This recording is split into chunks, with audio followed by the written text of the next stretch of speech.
कि ना दहेज में सामान चाहिए कि ना ही पापा के मकान चाहिए कि सुनी अगुआ अगुआ पानी पीना चले गए अगुआ जी हैं कि चले गए कि सुनी अगुआ बटे समधिनिया जवान समधी जी बबुआ के पापा तो हैं कि ना दहेज में सामान चाहिए ना ही पापा के मकान चाहिए ना दहेज में सामान चाहिए ना ही पापा के मकान चाहिए सुनी अगुआ बटे जवान सुनी अगुआ बटे जवान ना दहेज में सामान चाहिए ना ही हेलो कि सुनी अगुआ बटे समधिनिया जवान सुनी अगुआ बटे समधिनिया जवान चाहिए ना दहेज में सामान चाहिए ना ही पापा के मकान चाहिए कि ना दहेज में सामान चाहिए ना ही पापा के मकान चाहिए। हमारे बड़े भाई की तरफ से आशीर्वाद दिल से लव यू।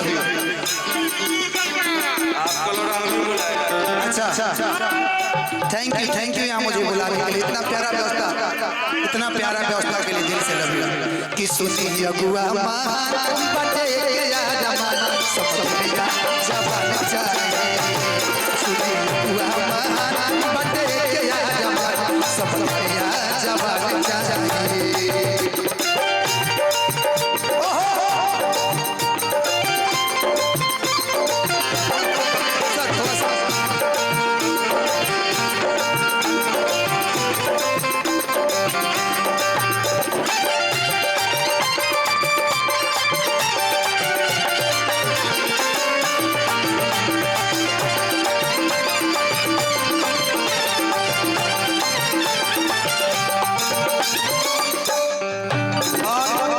परिवार के सभी सदस्य यहाँ पे उपस्थित दिल से अभिनंदन माता जी हैं। अच्छा सादर प्रणाम।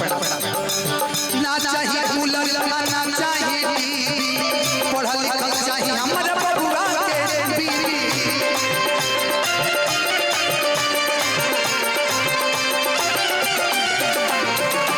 हाँ जी ना चाहिए पंखा ना चाहिए आप सर थोड़ा सा बेटे का तिलक है तो नाचना तो बनता है पढ़ल लिखल चाहिए हमारा बबुआ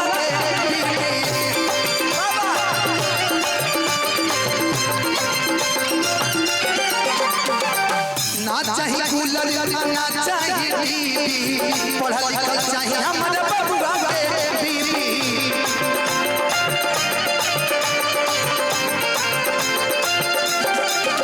ओके गुण मान चाहिए ओके रूप मान चाहिए सुनी अगुआ बटे समधिनिया जवान चाहिए सुनी अगुआ बटे समधिनिया जवान चाहिए।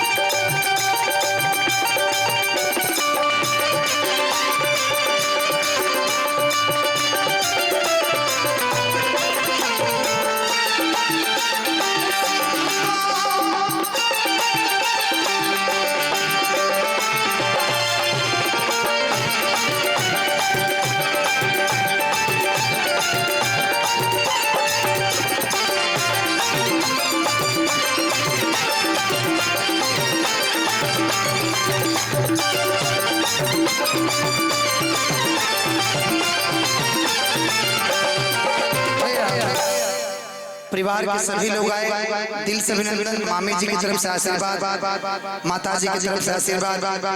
अब यहाँ से मैं चाहता हूँ वो गीत आप सबको सुना दो जो बड़ी देर से इंतजार कर रहे हैं आप लोग। इसके बाद जुगलबंदी, स्नेहा